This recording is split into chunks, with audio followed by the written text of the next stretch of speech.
Buenos días, mi nombre es Luis Encarnación, yo soy residente del Servicio de Urología del Hospital Vargas de Caracas y en esta oportunidad me corresponde hablar del manejo médico de la hiperplasia prostática benigna.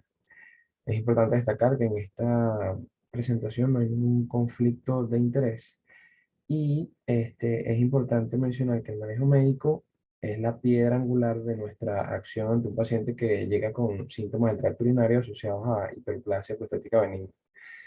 Es por esto que conocer todas las alternativas de tratamiento es una obligación para el urólogo y el cual es consultado frecuentemente por esta patología y debe dominar las alternativas exactamente.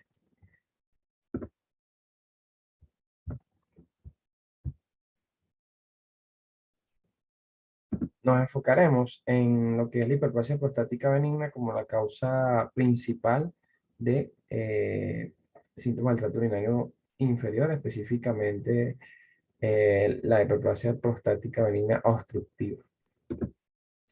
Los principios del tratamiento eh, son importantes, es decir, hay que asegurarse de que la etiología efectivamente de esta obstrucción del tracto de salida vesical sea hiperplasia prostática y también el paciente debe tener en cuenta el tratamiento, todo lo que es el riesgo-beneficio del mismo y estas decisiones deben ser tomadas en conjunto, ya que el paciente es el que va a experimentar los efectos adversos, de repente progresión de la enfermedad y el paciente es el que, si está adecuadamente informado, nos puede alertar de esta situación.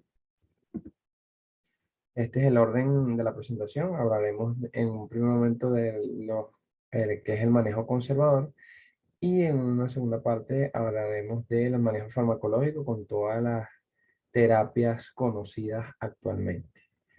Hablaremos de alfa-bloqueantes, inhibidores de la alfa-5 reductasa, inhibidores de la fosfodiesterasa 5, las combinaciones, el uso de antimuscarínicos, agonistas beta 3 y la fitoterapia. El manejo conservador. Tenemos una forma de manejo que se llama espera vigilada o watchful waiting, como la podemos conseguir en algunas guías de manejo. Y esta forma se reserva para algunos pacientes que tengan síntomas leves o moderados y que se vean perturbados por estos síntomas. Es aquí donde se le debe explicar al paciente en detalle en qué consiste la hiperplasia prostática, cómo es la fisiopatología, por qué se generan los síntomas. Y de esta manera se trata también de aminorar el temor y la ansiedad que genera el desconocimiento de todos estos detalles y también el miedo que tienen muchos pacientes de que se trate de un cáncer prostático. La revista Argentina de Urología, avalada y también avalado por las pautas de manejo actuales, se fundamenta en tres acciones para este tipo de manejo. Primero, seleccionar el paciente adecuado, es decir, un paciente que tenga síntomas leves, que estos síntomas no los perturben en demasía, que sea un paciente que entienda el que esto es un paso antes del manejo farmacológico y que podríamos tener éxito si se lleva de manera adecuada. El paciente debe ser educado y tener un seguimiento periódico y por supuesto el paciente tiene que estar de acuerdo para llevar a cabo este tipo de terapia. La Asociación Europea de Urología menciona la espera vigilada como una alternativa en pacientes con síntomas de leves a moderados y que sean mínimamente molestos, con grado de recomendación fuerte, al igual que soportan como una alternativa antes de iniciar la terapia farmacológica. Está también la modificación de comportamiento y de hábitos y estilo de vida, que es lo que llamamos terapia conductual. Por supuesto, hay que descartar cualquier otra etiología que cause los síntomas urinarios, por supuesto, descartando etiología oncológica. El monitoreo debe ser periódico y deben modificarse los hábitos y estilos de vida del paciente. Cuando hablamos de hábitos y estilos de vida, nos referimos a varias situaciones o varias actividades que el individuo puede realizar en el día. La Sociedad Europea y la Asociación Canadiense de Urología coinciden en muchas de estas recomendaciones. Por ejemplo, la reducción de la ingesta de líquidos. Esto obviamente va a reducir en gran parte lo que es la frecuencia en aquellos pacientes que es un síntoma de almacenamiento. La moderación del consumo de alcohol y cafeína. Por supuesto, esto por el tema de los síntomas irritativos que pueden estar asociados, puede disminuir en alguna cantidad de los síntomas urinarios. El uso de la técnica de double voiding, que consiste en esperar y volver cuando el paciente acude a miccionar. Una vez que termina, espera y trata de volver a miccionar para tratar de mantenerlo más vacía la vejiga hasta el próximo evento de micción. El ordeño uretral para evitar el goteo postmicción. Las técnicas de distracción que son más que todo respiratorias, hacer presión en el periné, apretar el pene, pensar en algo distinto al acudir al baño a realizar el acto de micción. El reentrenamiento vesical, que es incrementar el tiempo aguantando las ganas de orinar, o bien el tiempo entre las micciones. Por supuesto, hay que conocer la medicación recibida por otras enfermedades, por ejemplo, en aquellos pacientes que son hipertensos, si está asociado al uso de algún diurético, si el paciente tiene alguna enfermedad como la diabetes mellitus, que también puede eh, coincidir con poliuria, y esto puede también confundir el tema de los síntomas urinarios, si no está recibiendo la medicación adecuada, si es un paciente que sufre de apnea obstructiva del sueño, que también la nocturia está asociada en este grupo de pacientes, y el tratamiento del estreñimiento, que puede de forma indirecta mejorar la dinámica miccional. La Asociación Americana de Urología también coincide con estas alternativas de modificación de hábitos y comportamiento, y por supuesto reducir la ingesta líquida y de cafeína. Ya va entrando en lo que es el manejo farmacológico. Vamos a hablar de los alfa bloqueantes. Estos grupos de medicamentos actúan en los receptores adrenérgicos, en los receptores alfa 1. Vamos a encontrar varios subtipos de receptores. Están los alfa 1AC, alfa 1B y alfa 1D. Los alfa 1C lo vamos a encontrar preponderantemente en próstata, médula espinal y uretra y vejiga. Alfa 1B en corazón, pulmones, riñones, vasos, músculo liso vascular y próstata. Y alfa 1D en próstata. Tenemos un grupo que es no selectivo, como es la fenoxibenzamina, que se puede usar a dosis 2 veces al día, 10 miligramos. Tenemos algunos que son de acción corta y acción prolongada, como lo son la prazosina, que es acción corta, y la prolongada, que son la terazosina y la doxazosina, y los selectivos, que son los que tienen un poco mejor efectividad, que son la alfusosina, que es alfa 1A, y la tansulosina y la silodosina, que son los más utilizados, que son alfa 1AC. Por supuesto, el uso de estos medicamentos o las dosis que están recomendadas aquí van a ir de acuerdo a cómo responde el paciente a dicho tratamiento. Es deber del urólogo titular o ir decalando o aumentando la dosis de medicamento de acuerdo a los síntomas que vaya experimentando el individuo. Todos los alfa-bloqueantes muestran una eficacia similar si, por supuesto, se llega a dosis adecuadas. Los efectos clínicos suelen aparecer en semanas, pero en comparaciones en distintas series que se han hecho con placebo, el efecto se puede observar en horas. Reducen el puntaje de IPCS en un 30-40% e incrementan el Qmax en un 20-25%. Pueden reducir tanto síntomas de almacenamiento como de vaciado, y son más eficaces como monoterapia si se trata de volúmenes menores a 40 cc de próstata. Son generalmente bien tolerados, tienen efectos adversos relativos. Por ejemplo, en el caso de la doxazosina y trazosina, la presencia de astenia, mareos e hipotensión ortostática, recordando de la actividad alfa bloqueante que puede darse a nivel de la musculatura lisa vascular y generando vasodilatación. También la presencia de receptores alfa-1 en el músculo radial del iris puede generar lo que se llama el síndrome de iris flácido intraoperatorio, que se da en la cirugía de cataratas, y se observa con la alfusucina, terazocina, doxazocina y tamsulosina, y la disfunción eyaculatoria, o eyaculación retrógrada, que sea producto de la relajación de lo que es la uretra prostática y el cuello vesical en conjunto con el esfínter, eh, que puede hacer que en el momento de la eyaculación una parte o la totalidad del eyaculado caiga en vejiga y el paciente experimente lo que se llama eyaculación retrógrada. Esto debe ser informado al paciente porque muchas veces el siguiente motivo de consulta, una vez iniciado el tratamiento, es esta causa y muchas veces es molesto para el paciente.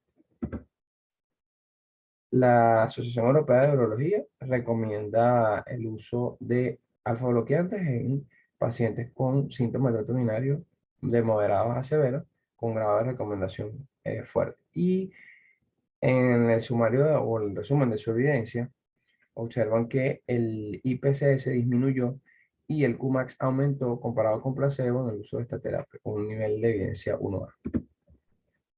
Tenemos los inhibidores de la alfa-5 reductasa, que actúan inhibiendo la conversión de la testosterona en dihidrotestosterona, que es el metabolito en el cual interactúa con el receptor androgénico a nivel prostático. Son dos isoenzimas, la tipo 1 que se encuentra en piel e hígado principalmente, y la tipo 2 en próstata. Tenemos los dos más utilizados, que son el selectivo tipo 2 o de la alfa-5 reductasa tipo 2, que es el finasteride, con una dosis de 5 miligramos diarios, y el inhibidor de la tipo 1 y tipo 2, que es el dutasteride, a una dosis de 0,5 orden día. Aquí, con el inhibidor de la alfa-5 reductasa, se vio que en estudios en 2 a 4 años, hubo una reducción del tamaño prostático en un 18 a 28% de su volumen y del PSA a la mitad. Y por supuesto, un incremento del Qmax en 1,5 mililitros por segundo. La dihidrotestosterona sérica disminuyó en un 70% con el finasteride y con el dutasteride 95% luego de un tratamiento prolongado. Reducen el uso de estos medicamentos, reducen el riesgo de retención aguda de orina y algunas veces difieren o eliminan la necesidad de cirugía. En cuanto a la tolerabilidad y seguridad, los efectos adversos, la presencia de reducción de la libido, disfunción eréctil, eyaculación retrógrada, disminución del volumen eyaculado, hipospermia y ginecomastia son los más molestos.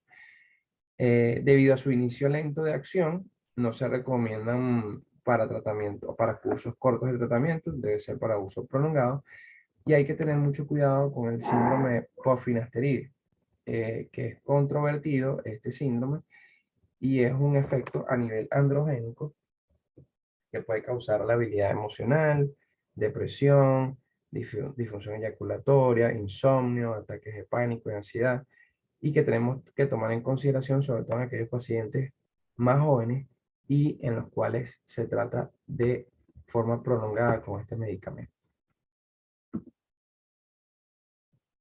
La Asociación Europea de Urología recomienda los inhibidores de la 5-alfa reductasa en pacientes que tengan síntomas moderados a severos y con un riesgo incrementado de progresión con volúmenes mayores a 40 cc de tamaño prostático. Por supuesto, hay que explicar al paciente eh, todos los efectos adversos que pueden presentarse con grado de recomendación fuerte. Tenemos dos grandes estudios que son la piedra angular, en la cual las guías de manejo actuales han basado las pautas de tratamiento y son el estudio ENTOPS y el estudio COMBAT. Aquí tenemos un cuadro comparativo extraído de la guía de la AUA del año 2010, que es donde se reseña con detalle estos dos trabajos, en donde se compara ENTOPS con COMBAT. Vemos que los tratamientos utilizados en el caso de ENTOPS era la doxazocina y finasteride y su uso como monoterapia combinada y que su comparación con el placebo, los centros fueron ubicados en Estados Unidos, hubo una muestra de 3.047 pacientes, un estudio de más de 5 años de seguimiento, y lo que evaluó fue la progresión de la enfermedad con un tamaño prostático medio de 36,4 cc y un antígeno prostático específico de 2,4 nanogramos sobre mililitro. En cambio, el estudio COMBAT comparó el uso de dutasterida y tamsulosin como monoterapia y su combinación. En este estudio no hubo grupo placebo, fue internacional de 100 centros, evaluó 4.844 pacientes, fue un tiempo de seguimiento de 4 años, se evaluó o la meta, el objetivo era ver la mejoría o el cambio en el IPCS a los 2 años. El tamaño prostático promedio fue 55 mililitros y el antígeno prostático de 4 nanogramos sobre mililitro fue el promedio. El estudio ENTOPS evaluó eh, lo que es la terapia combinada, como les dije, de doxazosina más finasteride, comparada con la monoterapia del placebo, y sí se observó que disminuyó el riesgo de progresión clínica, disculpen el error, en más de 4 puntos en el score o el índice de síntomas de la AUA y una disminución del riesgo de retención aguda de orina con el uso de la combinación. Aquí observamos que el porcentaje de disminución de progresión comparada con el placebo fue de 39% de la doxazosina, el finasteride 34% y la combinación 34%, en, eh, con una eficacia, con una P de menos de 0,05. Por otra parte, el estudio COMBAT lo que demostró fue que la terapia combinada fue superior a la tamsulosina en un 65%, pero no al dutasteride en el riesgo relativo de retención aguda de orina o de necesidad del paciente ser intervenido. La terapia combinada fue superior a la tamsulosina eh, y al dutasteride en disminuir el riesgo de progresión de la hiperplasia prostática benigna. Aquí en este estudio se vio que la mejoría clínica fue superior a la monoterapia. Los efectos adversos fueron mayores con la combinación comparado con la monoterapia, pero no contábamos con grupo placebo para hacer la comparación. La Asociación Americana de Urología recomienda a los inhibidores alfa-5 reductasa solos en combinación con alfa-bloqueantes como opción de tratamiento para prevenir la progresión de síntomas del tracto urinario inferior relacionados a hiperplasia prostática benigna y la reducción del riesgo de retención aguda de orina o necesidad de intervención quirúrgica con un nivel de evidencia A y un grado de recomendación fuerte. Tenemos también otros medicamentos de uso más reciente, que son el antagonista del receptor muscarínico, que son los que inhiben el receptor muscarínico M2-M3 en el músculo detrusor de la vejiga. Se usan más que todo para el tratamiento de la vejiga hiperactiva, pero van a tener un efecto en aquellos pacientes que experimenten más síntomas de almacenamiento. Tenemos distintos medicamentos, allí podemos encontrar la darifenacina, fesoterodina, oxibutinina, propiverina, sulifenacina, tolterodina y trospio. Estos pueden aminorar los síntomas asociados al exceso de contracción del detrusor.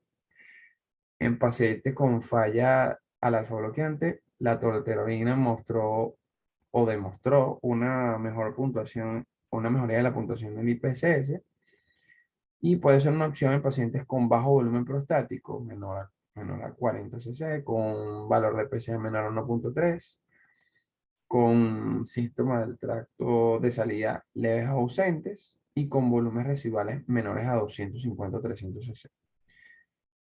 Es importante que el paciente sea bien estudiado y que efectivamente los síntomas del tracto urinario sean predominantemente de almacenamiento.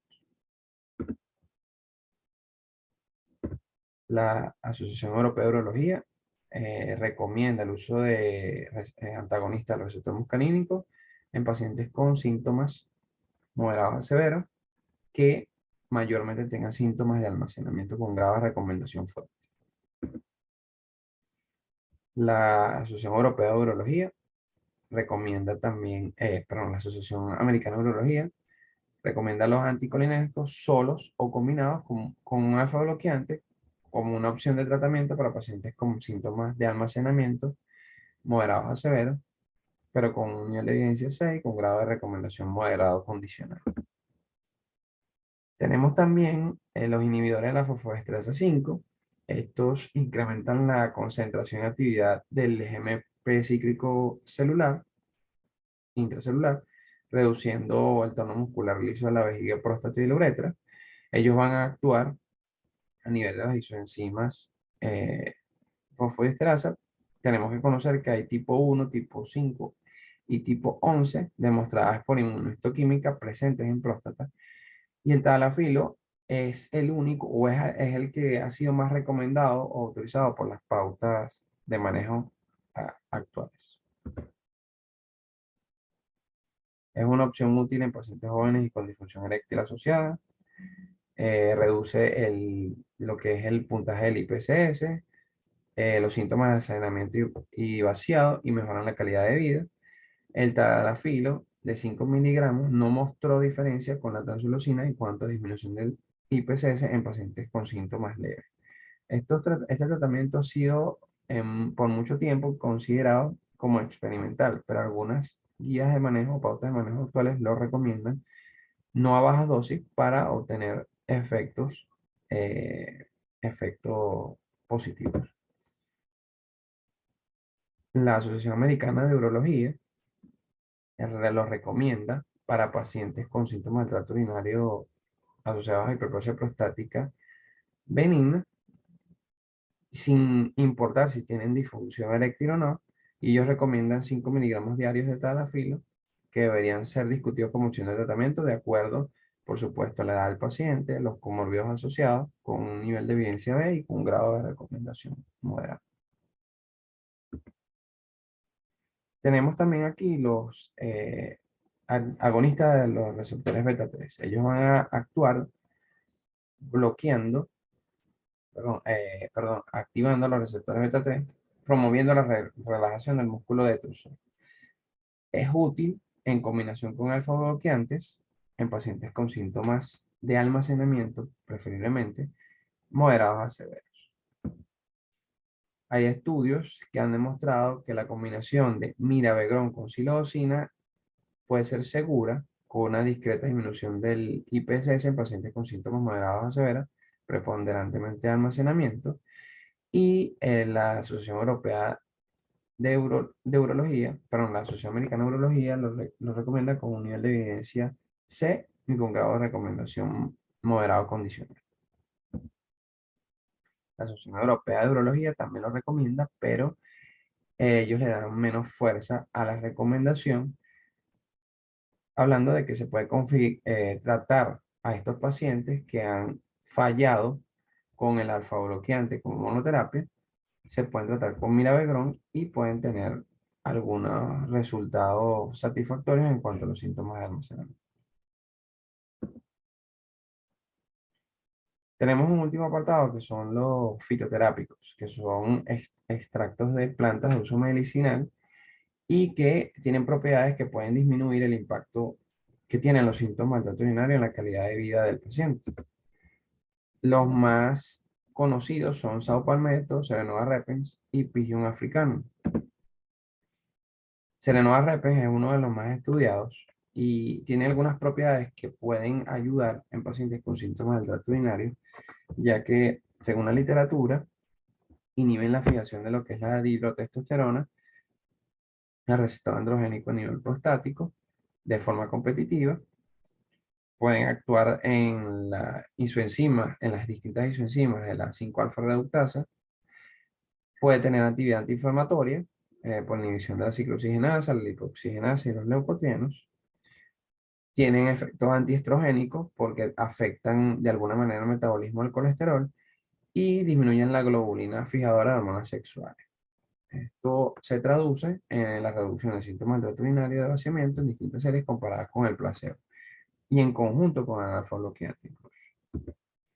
Aquí tenemos un estudio que fue realizado por el doctor Alcaraz y colaboradores, evaluando el beneficio que tiene la tamsulosina con el extracto hexánico de Ceranova repens, comparando en combinación con monoterapia en pacientes con síntomas moderados a severos.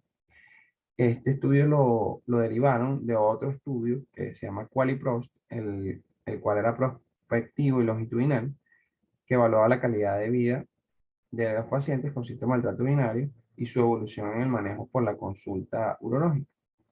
Pero este estudio que estoy mencionando acá fue observacional, prospectivo, longitudinal y multicéntrico, que evaluó 709 pacientes específicamente. Y se observó que el tratamiento combinado, tanto de la tamsulosina como con el extracto de Ceranova repens, mostró una disminución significativa de lo que es los síntomas del tracto urinario, sobre todo vaciamiento, disminución de los puntos del IPSS e incremento del Qmax en pacientes que se siguieron por 6 meses. Acá tenemos otra revisión que fue publicada en el British Journal of Urology International, que también evaluaba la eficacia y seguridad del extracto hexánico de Ceranova repens, Permixon, para el tratamiento de síntomas del tracto urinario inferior asociados al crecimiento prostático. Esta ya fue una revisión sistemática. Contamos también con el apoyo del doctor Álvaro Alcaraz en esta revisión. Aquí se hizo o se estudió 27 revisiones, de las cuales 15 fueron ensayos controlados y 12 fueron observacionales.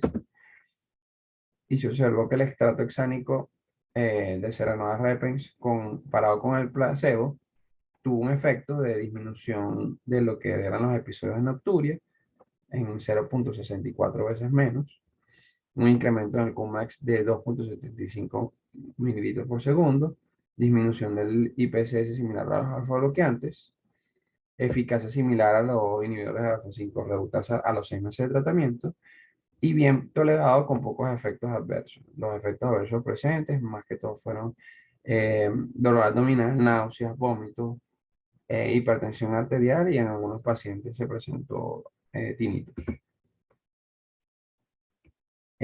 La Asociación Europea de Urología recomienda en el apartado de fitoterápicos el uso de Ceranova repens en pacientes con síntomas del tracto urinario que quieran evitar cualquier efecto adverso de las pautas de tratamiento actuales, sobre todo en la parte sexual, con grado de recomendación débil, y siempre hay que informar al paciente que los efectos o la eficacia del uso de estos medicamentos puede ser modesta, es decir, puede darse como puede no darse, con grado de recomendación fuerte.